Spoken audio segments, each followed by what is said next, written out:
The Sun Belt coaching carousel spins round and round. App State lets Coach Clark go. It's Locked On Sun Belt.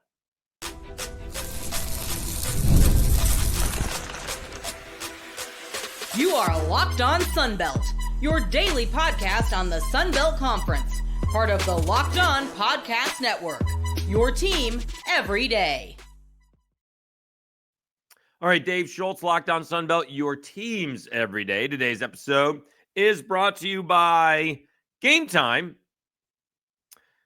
Download the Game Time app, create an account, and use code LOCKEDONCollege for $20 off your first purchase. All right, we'll obviously get to the big news of the day here in a moment. Troy finishes up strong. We didn't go over their ball game against Southern Miss, and we have to go over Texas State's win as well. And then we'll do the Sun Belt Bowl projections. Still working on Raging Cajuns and Marshall Thundering Herd guests to preview the Sun Belt Championship happening in, Lafayette, Louisiana on Saturday. So the big story of the day was App State letting Shawn Clark go. I don't think that's a big surprise. We sort of saw that. I'm a big Shawn Clark fan. It just didn't work out this year. And has to do with expectations. Expectations were to compete for the division title, if not win it, and compete for the Sun Belt Championship. I will say that Doug Gillen, and I'm reading this from Ian Castleberry on Yahoo Sports, but this is from Doug Gillen himself. I get the whole competing for a division title and competing for a Sun Belt Championship, especially this year. You brought the newcomer of the year back in Joy Aguilar. Caden Robinson was back. You lost Nate Noel. That probably shouldn't go unnoticed. But you were the heavy favorite, if you will, to win the division. There were a lot of question marks. Marshall had quarterback issues, right? That didn't even get solved until the season. JMU had a new coach. Coastal Carolina had quarterback issues. So it was, at least heading into the season. And we just didn't know anybody else. And so it wasn't that App State was going to be by default. It was the idea, and I fully believe this, still fully believe it. Same coach, same quarterback. That combination comes back. It should be very good. We saw it when he was healthy. Ben Wooldridge and the Louisiana Raging Cajuns coming back with Mike Desimo. He's only been there for 3 years. And so it can be successful. Chandler Fields has been there his whole career with Mike Desimo, and he's filled in very admirably. And this year just hasn't gone as planned. It just didn't go as planned. And so, when you don't live up to those expectations, regardless of what you've done in the recent past, such as playing in the Sun Belt Championship game, it doesn't completely fly. He started off strong. According to Ian Castleberry's article, went 19-7. And had 2 bowl berths in his first 2 seasons. Did take down A&M, had a heck of a ball game against Carolina, almost beat Miami. They did go play Troy. They did lose to Troy in the Sun Belt Championship game last year. And again, just didn't get off to the best of all starts this year. Just didn't play very well against Clemson at all. It was 14-0 before you blinked. And and then the game against Liberty was canceled because of the effects of Helene. And they got a couple of nice wins in there. Don't kid yourself. They got a couple of nice wins in there. They did compete with Georgia Southern, but they came up short in that ball game. But this is where I don't know if this is feasible. All right. It's nice to say, but do we really believe it? I don't even know if I believe it for Syracuse University. Meanwhile, App State. The expectation for App State football is to annually compete for a conference championship. That is fine. We say that all the time in the Sun Belt, right? The thing is, everybody in the East almost expects to do that. Georgia Southern, App, Marshall, JMU, and ODU. Everybody can't win at the same time. So the expectation for App State is to annually compete for a conference championship and a berth in the college football playoff. Is that really legit? Every year you're going to try and win 10 or 11 ball games. And in the Sunbelt's case, it almost has to be undefeated. You're going to do that every year. Is that really legit? Like I am, I am one of the more sane fans, and I don't expect Syracuse to compete for a national championship on a regular basis. It's not what they do, right? I don't even know if they sold out a 50,000 seat stadium, less than 50,000 seats against Miami, right? They don't do it. They don't do those kind of things. That's half of what the SEC is bringing in, half of what the Big Ten is bringing in. They just can't do that on a regular basis. Now, you get lightning in a bottle. You get Kyle McCord, he leads the nation in passing. You know, you don't lose to Stanford, and maybe you got a little bit of a shot, right? But now you got to flip it again. You got to find that quarterback. Are they going to get somebody new in, or are they going to go with one of their recruits? What's going to happen? So it is on a year-to-year basis. But it's nice to compete and be, 9 wins, have 10 wins, to be able to compete for a berth in the college football playoff. Come on. I mean, that's a little ridiculous. Think about what the Cajuns have gone through. They went through having lost just one ball game, right? They won 13 games, right? They won 11-1. Their only loss was to Texas a few years back. They won 11-1. They won the conference championship game. That was 12-1. They won 13 against with a bowl game. And it took them 3 years to get back to where they were, right? Billy Napier left, took some players, took a lot of coaches, and it's taken this long to get back. And now what's going to happen? The talent's going to flip again. All right. You got a lot of good running backs, and some receivers are coming back, and maybe some tight ends, although Terrence Carter is probably not coming back. But the defensive backfield is going to be gone. That defensive line is probably going to be gone. The offensive line has to be retooled. And who's the quarterback? Although we have good rumors for that as well. We'll find out more about that, I'm sure, here in the not too distant future. But that's going to be turned over. Is it legit that the Louisiana Raging Cajuns are going to go from the team they are today and have the same results after all this talent is going to leave? It's nice to think in theory maybe they could be as good, but that's going to be tough to do. Now, some other teams are going to, we'll see what happens with South Alabama. Does Gio Lopez and Fluff Bothwell come back? What does Texas State? They just had an exodus for their quarterback room. 2 guys in the room and 1 recruit said, adios, we're going somewhere else. And so we'll see. A lot of the success is not only on your team, but everybody else's. But I wouldn't expect the Cajuns to be as good this year as they are, or next year, to be as good next year as they are this year. That's kind of tough to do, right? Because either way, you're breaking a new quarterback, even if the rumored kid who's coming back to Acadiana to play football where he played high school football, he hasn't played much in college. So we'll see how that goes. And I think that's a little pie in the sky. Maybe it's just a nice for a quote. We expect it. I don't mind the whole, we expect to compete for a conference championship. That I get. That's fine. That's what everybody school should be doing on a regular basis. It doesn't matter if you're Georgia State, App State, the Cajuns, or ULM. That should be the goal. All right. But to be in a berth in the college football playoff in the Sun Belt, you have to hit lightning in a bottle, and you need help elsewhere for that to happen. So I think that may be a little far-fetched. I'm a big Shawn Clark fan. I'm sure he's going to get an offensive line coach, maybe OC coach somewhere soon. I don't think he's going to be out of work very long whatsoever. So we do wish Shawn Clark all the best. We'll see. They did put on, I don't even know who some of these guys are, but let's see. Colton Poole from Hero Sports, whatever that is, but he listed a handful of guys to be, and I'll put this, you know what? I'll just put this in the description. Who could be the coach? Only 1 head coach, 2 head coaches. All right. Only 2 head coaches. And I don't know if any of them, the other ones have experience. You got Western Kentucky's head coach, Tyson Helton, who runs a great offense, and East Tennessee State head coach, Trey Lamb. All right. So everybody else is assistants or coordinators, and we'll see what App State does. I will quickly say, as I don't want to go too long on this because I can do a continual deep dive on the whole situation with Marshall and Charles Huff and Southern Miss. Southern Miss wanted their head coach to be named this week. All right. or last week, as the case may be. They wanted it last week. Now, everybody else is caught up to them.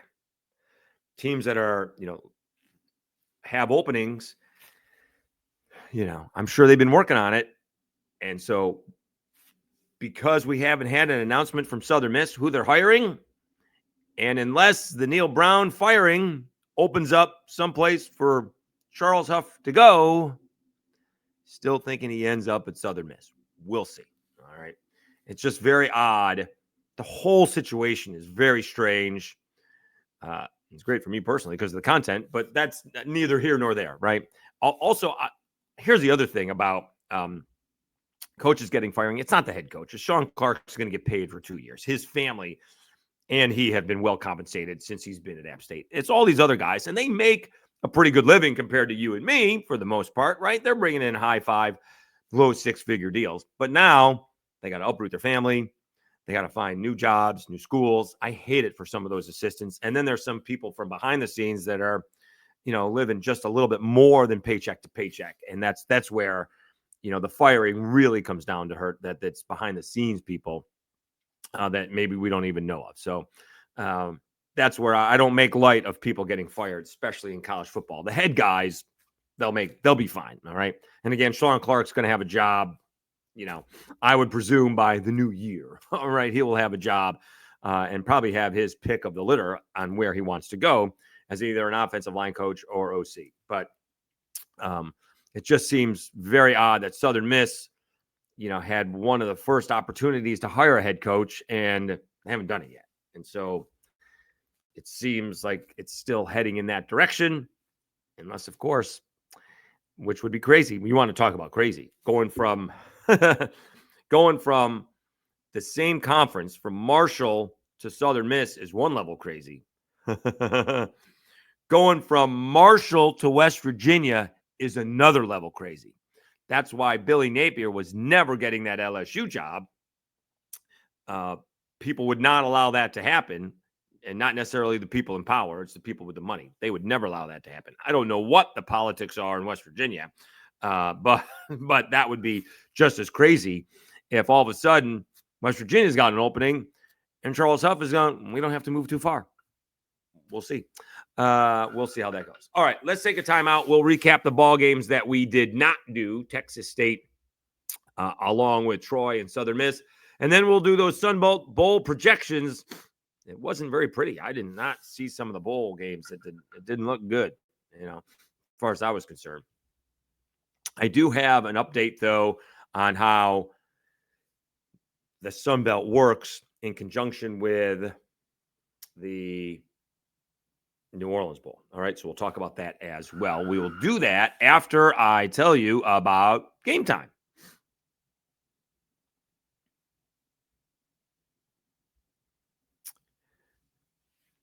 Game Time has a new feature called Game Time Picks that makes getting tickets to see your favorite teams play live even easier. Game Time Picks filters out the fluff to show you only incredible deals on great seats so you don't have to waste time searching through thousands of tickets. You can get those priority Game Time picks. Curation makes it even easier to save more on sports, concerts, comedy, theater, etc. All in pricing. You toggle the feature and it shows the total up front with no surprise fees at checkout. And then you get the seat views. When you're in Game Time, you can get a panoramic view from your seat in the app before you buy. And they have that lowest price guarantee, or Game Time will credit you 110% of the difference. Then you have that Game Time ticket coverage. Your purchase is covered with the most flexible customer service policy in the ticketing industry. Take the guesswork out of buying tickets with Game Time Picks. Download the Game Time app, create an account, and use code LOCKEDONCollege for $20 off your first purchase. Terms apply. Again, create an account and redeem code LOCKEDONCOLLEGE. That's LOCKEDONCollege for $20 off. Download Game Time today. What time is it? It's game time.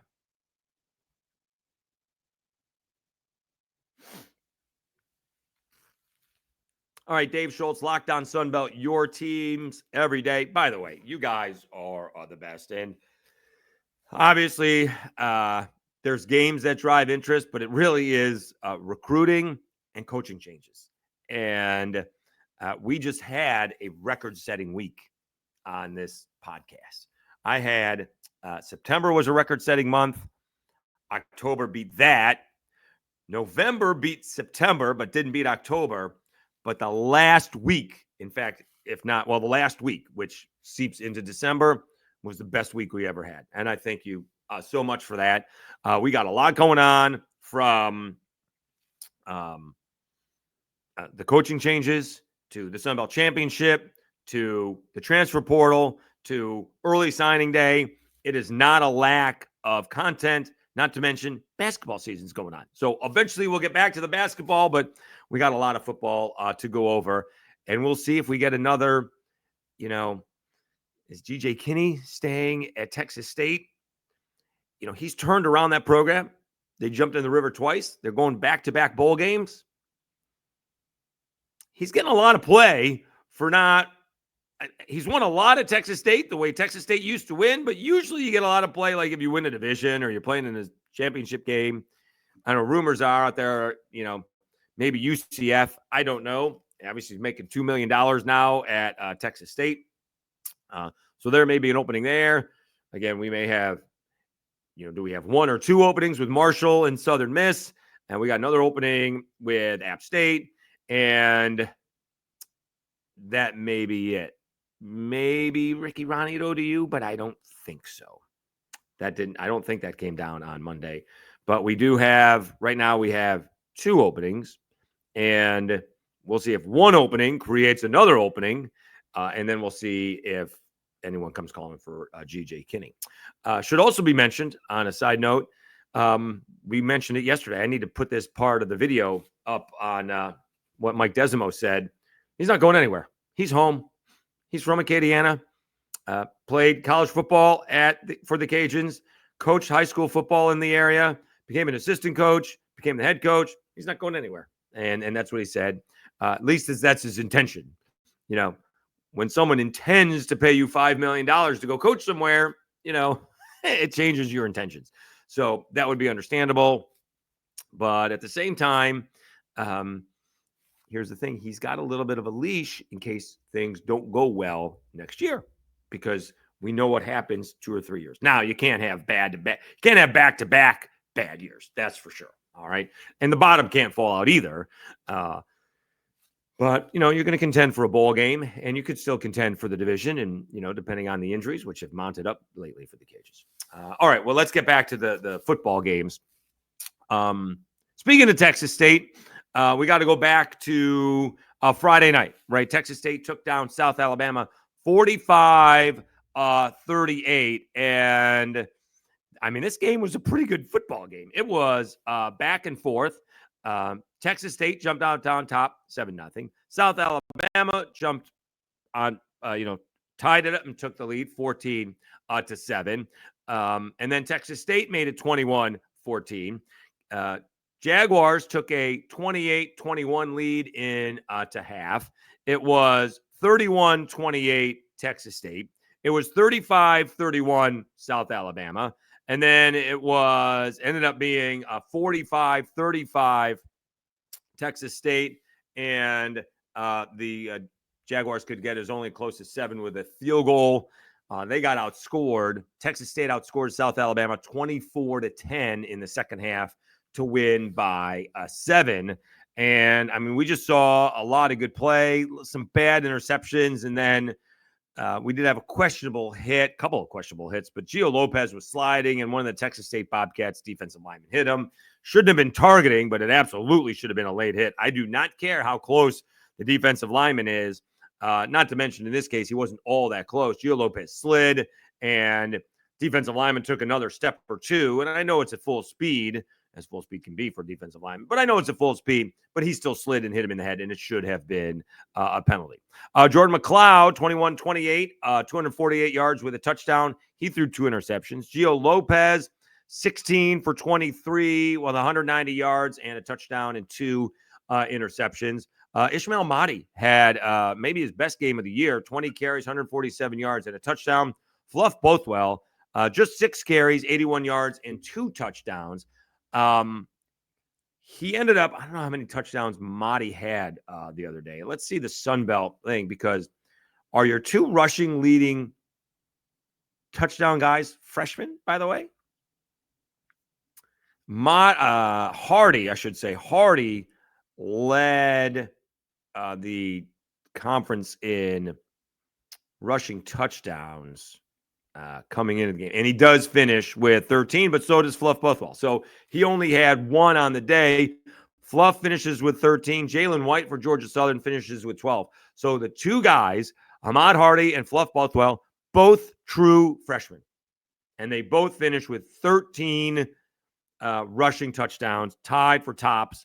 I think Ahmad Hardy is probably going to be your offensive player of the year in the Sun Belt. 1,351 yards. I guess you could make a case that he's the player of the year with his, league leading rushing yardage and league leading, at least tied for touchdowns.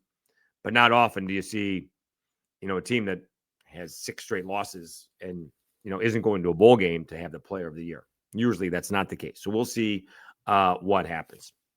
But Ahmad Hardy, actually, it was about Fluff Bothwell. Just had both those guys had great years, and you hope for their school's sakes that both guys return. Hardy stays at ULM, and Fluff stays, along with Gio Lopez, stays with South Alabama. A lot of penalties in this one. Texas State had 8 penalties. South Alabama had 8 penalties. Lots of turnovers, 5 turnovers combined between the two teams. Texas State did control the clock, 35 minutes to 24 minutes.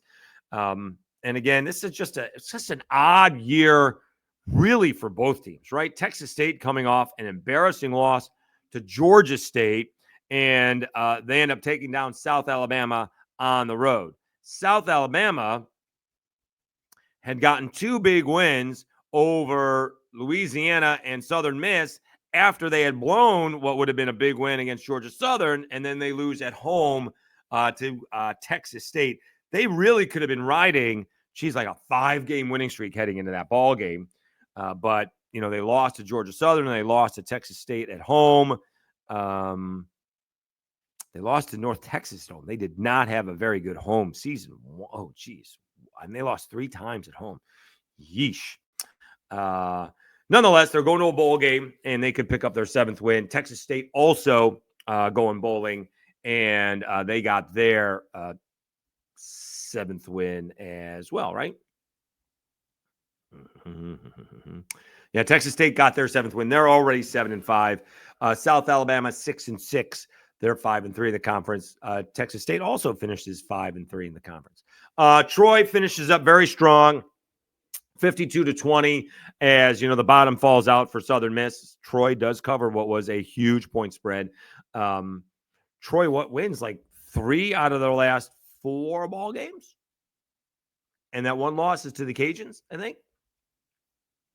Yeah, they beat Coastal Carolina, they beat Georgia Southern, they lost to the Cajuns, and they beat Southern Miss. Excuse me. So they finished up very strong. And this all started, by the way, I wouldn't say it started against South Alabama. They didn't get any offense in that ball game at all. It started with Arkansas State. They almost won that ball game. Threw an interception really late when maybe they had a shot at a long field goal, but still would have been a long field goal. But they beat Coastal Carolina at home. They go on the road, and they upset Georgia Southern. That's why Georgia Southern isn't playing in the Sun Belt Championship game.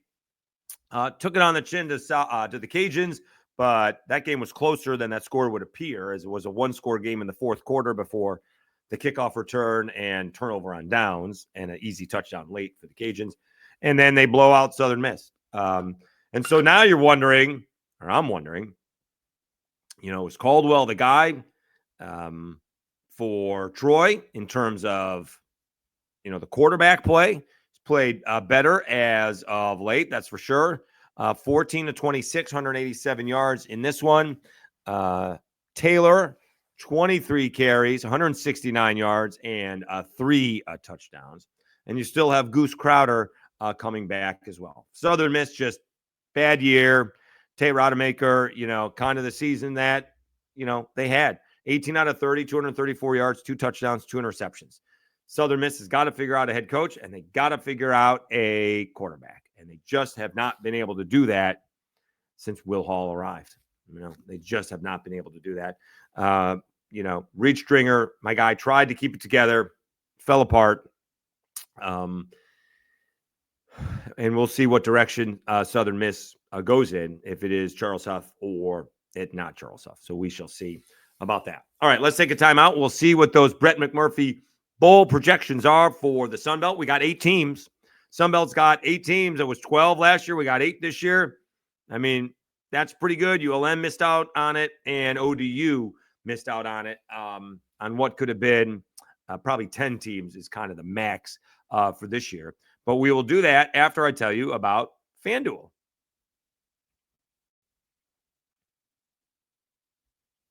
Get ready to take the NFL action with FanDuel, America's #1 sportsbook. Because right now, new customers can bet $5 and get $150 in bonus bets if you win. The FanDuel Sportsbook app gives you everything you need to place live bets on the NFL all in one place. So when you get a hunch in the middle of the game, you can check out the latest stats, view live play-by-play, and so much more on the same page where you place your bets. Just visit FanDuel.com to join today. You'll get started with $150 in bonus bets if you win your first $5 bet. That's FanDuel.com. Never waste a hunch and make every moment more with FanDuel, an official sportsbook partner of the NFL.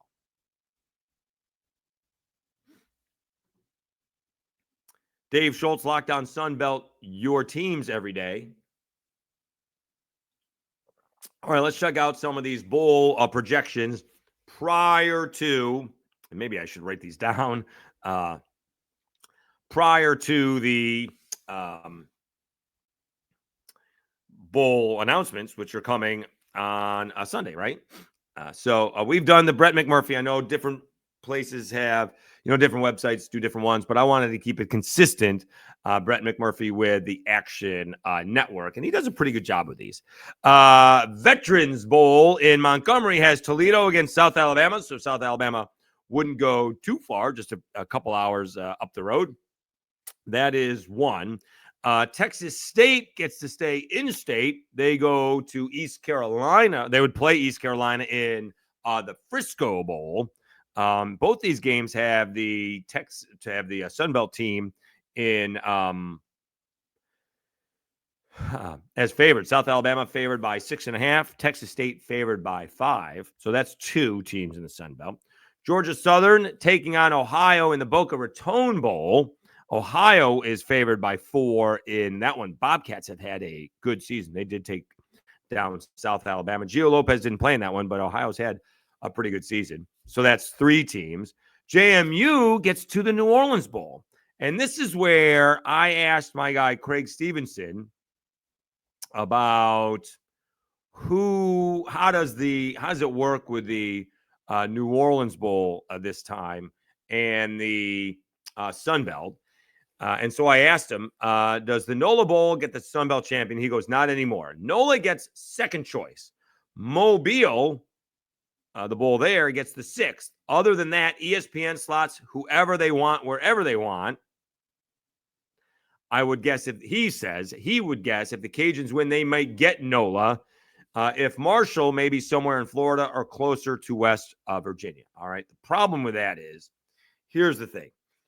The New Orleans Bowl is about as convenient as can be for the Cajuns. And they have played, it seems, in most of the New Orleans Bowls in the last decade, right? They played in 5 under HUD, and Desimo's first game was the New Orleans Bowl over Marshall, as it turns out. So that is that's 6. And they just played another one last year, losing to Jacksonville State. That's 7. All right. And that is since 2011. They've played in 7 New Orleans Bowls. All right. It's a little tired, but it's so convenient. It's in New Orleans. A lot of alumni live down there. People are used to the product down there. It's just an easy thing. All right. The thing is, Cajuns fans want to play a Power 4 squad, and they just can't get a Power 4 squad to come to the New Orleans Bowl. Whatever it is, all the bowl tie-ins, whatever the case is, right? That's what you're looking for. You'd like a, big-time-ish, Power 4 squad. It would be nice if someone wanted to arrange the Schultz Bowl and have the Syracuse Orange take on the Louisiana Raging Cajuns. That would be a lot of fun. That's a no-lose situation for Schultz. That's what I would. That's what I would tell you. That's a no-lose situation for me. But that's what they want. All right, because the bowl that they're listening to, no one's going to go to. I'm just going to put that out there right now. No one's going to go. I don't know how, if it's a guess, whatever the case may be, but let's continue. All right. Sometimes they're not even going to go to the Cure Bowl. All right. It's just New Orleans is convenient, is more convenient, but it's a little tired. Doesn't mean it's not the best one for them to go to. All right. So JMU, it would be an 8.5-point favorite over Sam Houston. Their coach, the Sam Houston coach, I believe, took over at Temple, is going to be the new Temple coach. I was told by somebody, I don't remember who, Charles Huff did interview at Temple. I'd give credit to the person who told me, but I don't remember who. That's how many people I talk to. I forget. Also, my day job is in Bourbon, so maybe that has an effect. So JMU, surprisingly, going to the New Orleans Bowl. According to Brett McMurphy, that's 4 Sunbelt teams. You got Marshall hosting Jacksonville State. That's in the Cure Bowl. So I don't know if he thinks that that Marshall's going to win or not, but he's got Marshall going to the Cure Bowl. That's Herd would be a 3.5-point favorite. That would be in Orlando, December 20th. So that's 5 teams, as I lost my view. Coastal Carolina, they qualified for a bowl game. They're going to be playing in a home game. They're going to be playing in the Myrtle Beach Bowl, Conway, South Carolina. Isn't that convenient? They're going to take on Western Kentucky. Nonetheless, he's got Western Kentucky. Brett McMurphy's got Western Kentucky as a 2.5-point favorite, playing at Coastal Carolina's home stadium. Not crazy, because guess who did that last year? South Alabama did it, and sending Kane Womack out as a winning head coach on what was not a great season. But win their first bowl game, and win it at home makes a lot of fun. Let's hear 1, 2, 3, 4, 5, 6. We got 2 more to go. And we find Arkansas State, although a disappointing loss to wrap up the season to ODU, they get to go back to Mobile, and Arkansas State would take on Western Michigan. Tough day. It's the day after Christmas. I would say this, though. This would have some interesting, I think we've brought this up before, storylines, as the West Michigan Broncos football coach is from Mobile, I believe. That's Lance Taylor. Yeah, Lance Taylor is from Mobile. Worked here in Louisville, I think under Scott Satterfield as the offensive coordinator. And he's done a pretty good job in a few years at Western Michigan. It was not in good shape when he got there, and now he's going bowling. He could be heading to his hometown in Mobile. He is from that area. All right, so let's see where the Cajuns are going to go. That's the last one. I haven't seen that yet. Let's see. He's got the Cajuns. Did I miss the Cajuns? Here's the thing. The Cajuns are going to go to the New Mexico Bowl, playing North Texas. Cajuns are favored by 8. It's going to Albuquerque. Albuquerque's a gorgeous city. Nobody's going to go. Nobody's going to go. You're going to get 500 to 1,000 people go. Nobody's going to go. It's just, that's the way it's going to be. No one's going to go. No one's going to care. And that is such a deflating bowl game to play North Texas, who's pretty good. But that doesn't get anyone's juices flowing anywhere in Lafayette. No. We'll see if that happens. Let's see what date. I don't know if the date matters. When I say the 28th. So that is a weekend. All right. That would be one of the bonuses. You may get more people to travel there. December 28th is a weekend. So it's a Saturday. So that's, hashtag always a bright side. It's not in the middle of the week. So you'd get some people to go, but I would be shocked if the Cajuns sold their ticket allotment for that ball game. All right. I am hoping that they sell out the stadium for this bowl game. It is only half or 2/3 of a stadium because they're, doing construction, getting ready for next year when the stadium will be ready. And it is raining. It's supposed to rain. We'll see if that happens. So I can't complain too much if people are not sitting in the rain. I'm not going to make anybody sit in the rain. Not if they got a nice big TV. It is what it is. Some fans, Bills fans are crazy. Packers fans are nuts.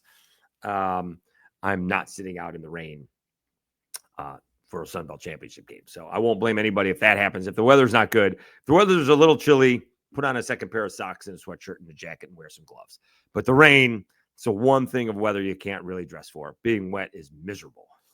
Being wet, especially for 3.5 hours. That's not great. So we did have some interesting bowl games.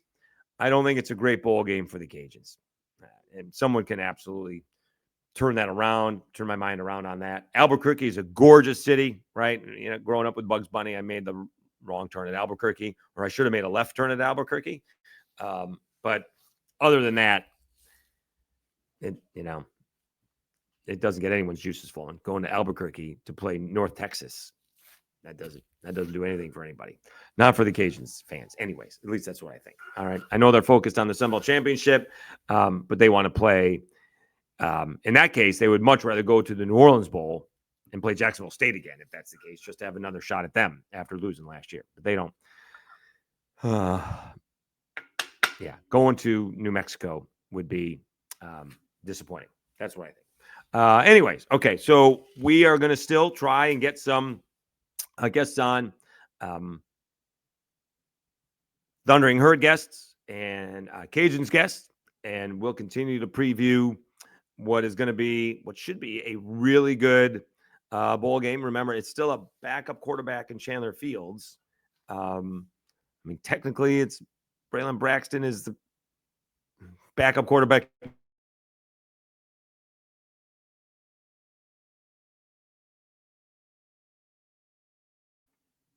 You got Mike Green going up against Chandler Fields. Can he, how does that matchup go? So we'll do all of that. My Wi-Fi is dying, so I'm going to sign off. I want to thank everybody. And again, we continue to do great work, and the channel is continuing to build. Please like and subscribe, and like the video and subscribe away. Please do. We may get close. We could get close to 1,700 by the end of the week, so that would be huge. All right. Thanks again. You've been watching and listening to Locked On Sunbelt, your teams every day,